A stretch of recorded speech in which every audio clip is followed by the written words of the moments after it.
David Muir, ABC's World News Tonight, America's most watched newscast. Now streaming same day with all the breaking news of the day on Disney Plus. Most watched, most trusted. Now on Disney Plus every night. Tonight, blinding snow, icy roads, and high winds heading into New Year's Eve. New images coming in. Heavy snow from Michigan to New York. A total whiteout. Up to 4 feet of snow possible in some areas by Friday. Winds gusting up to 50 miles per hour. Ginger Zee with a forecast for New Year's Eve. A dramatic escalation in tensions between the U.S. and Venezuela. New reports suggesting a CIA drone strike was behind an attack on a port facility inside Venezuela. President Trump sharing few details about the operation. The news coming amid the latest strike on an alleged drug boat in the Eastern Pacific. New England Patriots star Stefon Diggs now facing charges of strangulation and assault. His attorney denying the allegations. Tonight, the new CDC report showing flu cases surging nationwide. Record cases reported in New York, many linked to a new variant. What that means for the current flu vaccine. Tonight, the granddaughter of President John F. Kennedy and daughter of Caroline Kennedy has died. Tatiana Schlossberg's emotional battle with a rare form of leukemia. New York City police on high alert. Tight security in place with about 1 million people expected to crowd into Times Square, counting down to the new year. Thousands of officers being deployed. What police are doing differently this year.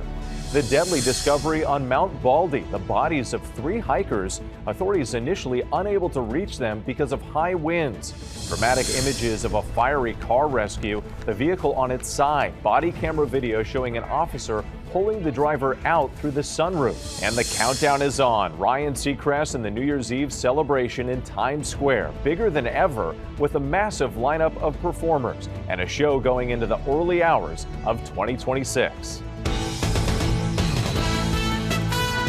From ABC News World Headquarters in New York, this is World News Tonight with David Muir. Good evening, I'm Whit Johnson in for David tonight. We begin with the dangerous weather threats ahead of New Year's Eve. Heavy snow and brutal cold winds pushing into the Northeast. Millions under winter weather alerts from Michigan to New York to Maine. Those winds gusting up to 50 miles per hour in some areas. Whiteout conditions hitting Buffalo, New York, near zero visibility. Up to 4 feet of snow possible by the end of the week. Drivers facing dangerous road conditions, snowplows struggling to keep up. Strong winds toppling this canopy at a gas station outside Cleveland. Ginger Zee standing by with the forecast for New Year's Eve, but ABC's Faith Abubey leads us off again tonight. Tonight, after pummeling the Midwest with howling winds and feet of snow, blizzard conditions now paralyzing upstate and western New York. In Buffalo, watch as the waves thrash the shoreline and roadway, the water transforming into a lake-effect blizzard. WKBW Buffalo reporter Michael Schwartz braving the dangerous conditions in Hamburg. You can see those waves that are coming up here on the shores of Lake Erie in Hamburg, and that BMW has been here since 7 a.m. Hours later, the BMW entombed in ice. Police say it was reported stolen. In Syracuse, snow bands blowing off Lake Ontario brought traffic to a standstill this morning. Paralyze whipping around Rochester, crews in Elba, New York, cleaning up downed trees. And in Lackawanna, doorbell camera catching the moment Diane Miller opened the door at her daughter's house and the wind took her. Are you okay? I think God took care of me because at my age, my bones break very easily. New York's governor expanding that state of emergency to include the entire state. Outside Cleveland, this gas station canopy knocked over. In the west, families north of Los Angeles and Wrightwood cleaning muck out of their homes. A new storm set to move in, promising to dump more rain that they don't need. And with the lake effect, snow warnings are still in effect. Some areas could get up to 4 feet by Friday. Whit. Faith, thanks. Let's get right to ABC's chief meteorologist, Ginger Zee. And Ginger, the dangerous winds and snow threatening again tonight. Yes, Whit. Syracuse, New York had 19.3 inches of snow today. That's not just a daily record, but the most snow they've had in one day in nearly 34 years. And there's more where that came from. Those winter storm warnings and lake effect snow warnings are up. We still have a few of these wind advisories for Boston till 1 a.m., for example. Then let's see how it kind of tracks through. There's another little system that's going to then have lake enhancement on New Year's Eve, the evening, as everybody's headed to their destinations from Chicago along 80 over to Cleveland. You might have some problems. 90, certainly Buffalo to Erie. You'll want to watch that the next couple days because we're going to end up with the Tug Hill Plateau, additional 2+ feet. And a quick look at the New Year's Eve forecast. 32 for the temp as that ball drops in New York City. A few flurries, and on the West Coast, a big pattern change with the rains coming back with flood watches for LA. Yes, fingers crossed for New Year's Eve. All right, Ginger, we appreciate it. We move on now to the escalating tensions between the U.S. and Venezuela, and new reports tonight that a CIA drone strike was behind an attack on a port facility inside Venezuela. President Trump sharing few details about the operation, but it comes as the U.S. military carried out another deadly strike on an alleged drug boat in the Eastern Pacific. Here's ABC's senior White House correspondent, Selina Wang. Tonight, a dramatic escalation in the U.S. pressure campaign against Venezuela involving the country's top spy agency. The CIA reportedly carrying out a drone strike on a dock allegedly used by the gang Tren de Aragua to transport drugs overseas. According to the New York Times and CNN, they reported no one was on the dock or killed during the attack last week. Overnight, the president sharing new details about the operation. There was a major explosion in the dock area where they load the boats up with drugs. They load the boats up with drugs. So we hit all the boats, and now we hit the area. It's the implementation area. That's where they implement, and that is no longer around. In fact, President Trump himself first revealed the strike, the first known U.S. operation inside Venezuela, in a radio interview last week. They have a big plant or a big facility where they send where the ships come from. 2 nights ago, we knocked that out. So we hit them very hard. Tonight, the CIA declining to comment on the attack. The whole idea of using the CIA here means that the president doesn't have to go up to Capitol Hill and ask for the use of military force. This as U.S. operations against Venezuela enter a new phase. The U.S. has launched at least 30 strikes against alleged drug boats in the Caribbean and Pacific Ocean. Overnight, the military sharing this video of a missile strike on one of those boats in the Eastern Pacific, killing 2, bringing the death toll to 107 people. The U.S. has yet to provide any evidence to prove those killed were smuggling drugs or posed an imminent threat to the United States. Selina Wang joining us now from West Palm Beach, where President Trump is spending the holidays. And Selina, there's also news tonight on negotiations for a potential peace plan in Ukraine. That's right, Whit, and President Zelensky was just here at Mar-a-Lago meeting with President Trump, and he's telling reporters tonight that he's discussing the possibility of American troops on the ground in Ukraine alongside forces from other countries as part of Ukraine's security guarantee. Now, that's to prevent Vladimir Putin from invading again. But tonight, so far, no word from the White House on Trump's position on this. President Trump has previously said that there would be no U.S. troops deployed to Ukraine. Whit. Okay, Selina, thanks so much. Turning to New England Patriots star Stefon Diggs, now facing charges of strangulation and assault. He's accused of attacking his personal chef over a payment dispute. His attorney denying the allegations. And tonight, how the Patriots are responding as the team gears up for the playoffs. Here's ABC's Andrew Dymburt. Tonight, New England Patriots wide receiver Stefon Diggs facing multiple criminal charges stemming from an alleged incident at his home earlier this month. According to the police report, a woman who said she was working as a private chef at Diggs' Dedham, Massachusetts home claims he entered her unlocked bedroom December 2nd after they had been having an ongoing text exchange over money owed to her. She says he subsequently smacked her across the face and then tried to choke her and allegedly threw her onto the bed and said something to the effect of "thought so" before walking out of the room. Authorities now pursuing felony strangulation or suffocation and misdemeanor assault and battery charges against Diggs after police say the victim changed her mind and wanted to go ahead with filing criminal charges. In a statement, Diggs' attorney says in part he categorically denies these allegations because they did not occur, and he looks forward to establishing the truth in a court of law. The four-time Pro Bowler recently had a baby boy with rap star Cardi B. Meanwhile, the Patriots saying in part, "We support Stefon and they will cooperate fully with the appropriate authorities and the NFL." With the arraignment in this case is scheduled for January 23rd, but with the Patriots headed to the playoffs and the severity of these allegations, the big question now is, will Diggs, the team's leading wide receiver, be allowed to play? Whit? Andrew Dymburt for us tonight. Thank you. Now to the new CDC report showing flu cases surging nationwide. Health officials estimating about 7.5 million cases. 29 states now reporting either very high or high levels of flu activity. New York State reporting cases in record numbers, many linked to a new variant. And tonight, what that means for the current flu vaccine. Here's ABC's Rhiannon Alley.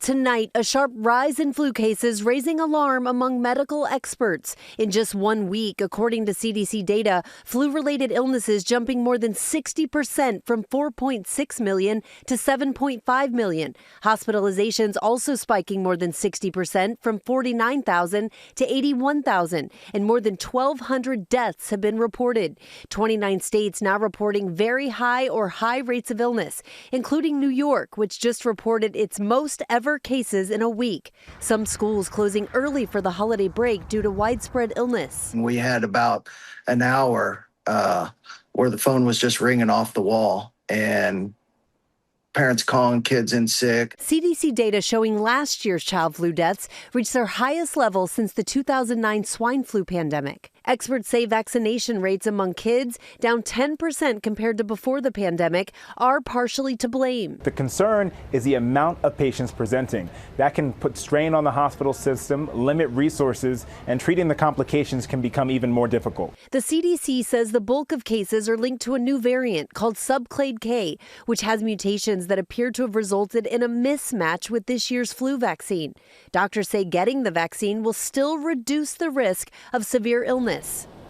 With the CDC's data is released on a delay, that means these latest figures are from the week before Christmas, so current flu levels are likely even higher. Whit? All right, Rhiannon Alley, our thanks to you tonight. We learned today that Tatiana Schlossberg has died, the granddaughter of President John F. Kennedy, daughter of Caroline Kennedy. She revealed her leukemia diagnosis in the New Yorker last month, penning an emotional essay about preserving memories for her children and the sadness over bringing more loss into her mother's life. Here's ABC's Mola Langi. Tonight, the Kennedy family mourning again. Tatiana Schlossberg, daughter of Caroline Kennedy Schlossberg and granddaughter of President John F. Kennedy, has died after losing her battle to a rare form of leukemia.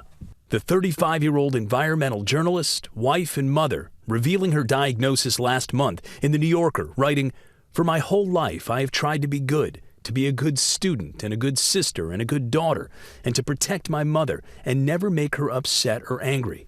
Now, I have added a new tragedy to her life, to our family's life, and there's nothing I can do to stop it. It's yet another heartbreak for her family, and especially for her mother, who has endured a lifetime of loss. Caroline's father, President John F. Kennedy, assassinated when Caroline was just 5 years old. 5 years later, her uncle, Robert F. Kennedy, assassinated too.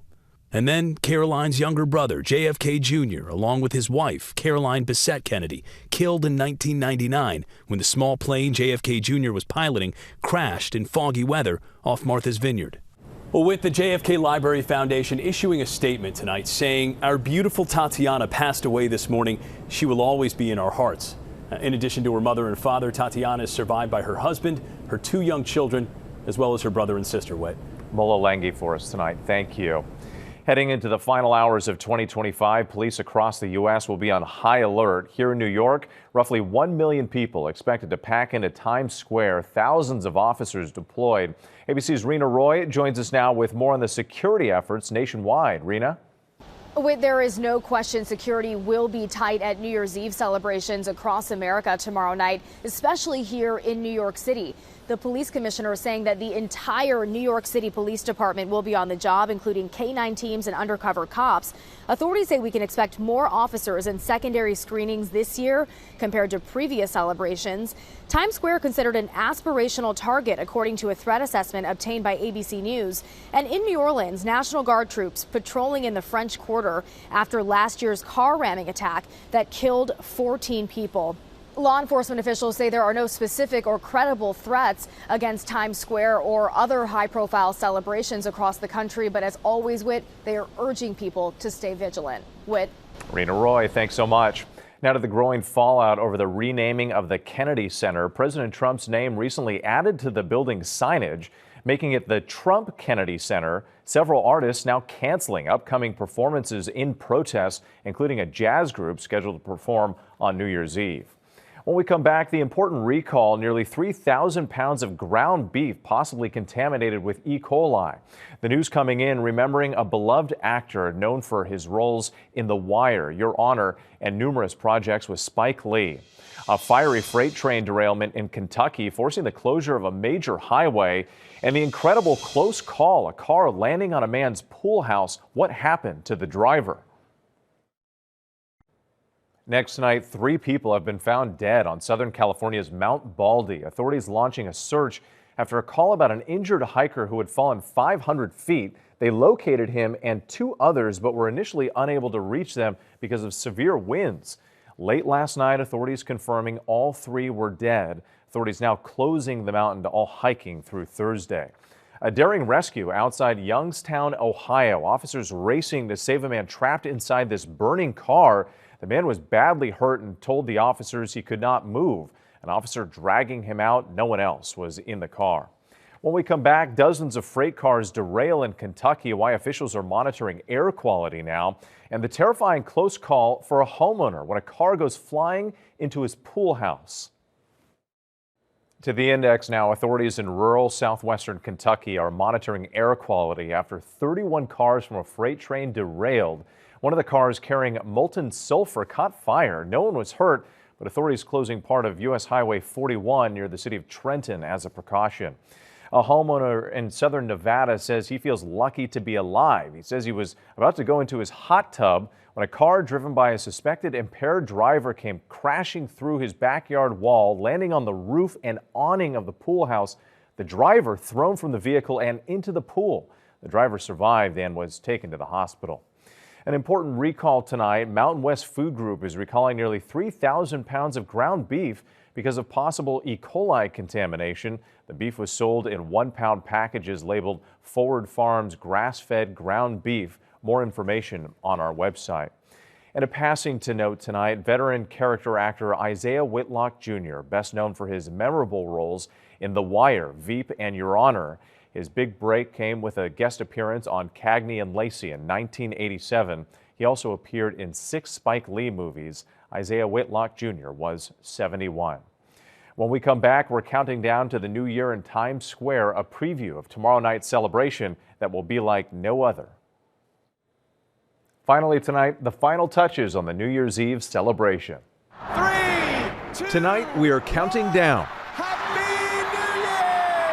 New Year's Eve just 1 day away. 1 million people expected to pack into Times Square to watch the ball drop. That ball tested just today. It's the biggest ever, 12.5 feet in diameter, 5,280 handcrafted Waterford crystals and LED lights. And right after midnight, something never done before. The ball will drop again in red, white, and blue lights, spelling out America 250 to usher in America's 250th birthday coming the 4th of July. The party's just getting started. Ryan Seacrest hosting Dick Clark's New Year's Rockin' Eve right here on ABC. Diana Ross, Mariah Carey, Post Malone, 50 Cent, Chappell Roan, and more, all taking the stage. A massive lineup, 42 performers in all, more than 90 songs. It'll be the show's longest ever, 8 hours. Ain't that right, Las Vegas? NFL great Rob Gronkowski, Gronk helping host 2 from Las Vegas, with Julianne Hough from Dancing with the Stars. And joking on GMA, he hopes she helps him with his dance moves. I'm one of those people that absolutely loves to dance, but I kind of got my own dance moves. They're kind of like some type of dances. And I really need someone to teach me some real moves. And with a chance of snow flurries around midnight and temperatures near freezing, Ryan Seacrest revealing the secret behind how he stays warm. I have double thermals. I cut a big hole here so I can get my tie and my shirt on. I have warmers in my boots, warmers in my gloves. The thing is, the mouth, no matter what, all that stuff you do, like the mouth freezes I've learned after 20-some years, nobody listens to what I'm saying. So it's just, as long as we're standing there and smiling and pointing, and get the 10 Happy New Year right, and we should be good. It's going to be fun. Can't wait. Dick Clark's New Year's Rockin' Eve with Ryan Seacrest 2026 will air live right here on ABC tomorrow, starting at 8 p.m. Eastern. Have a great night. David Muir, the most watched newscast in America. And now, ABC's World News Tonight has won the Emmy for Best Live News Program for the third year in a row.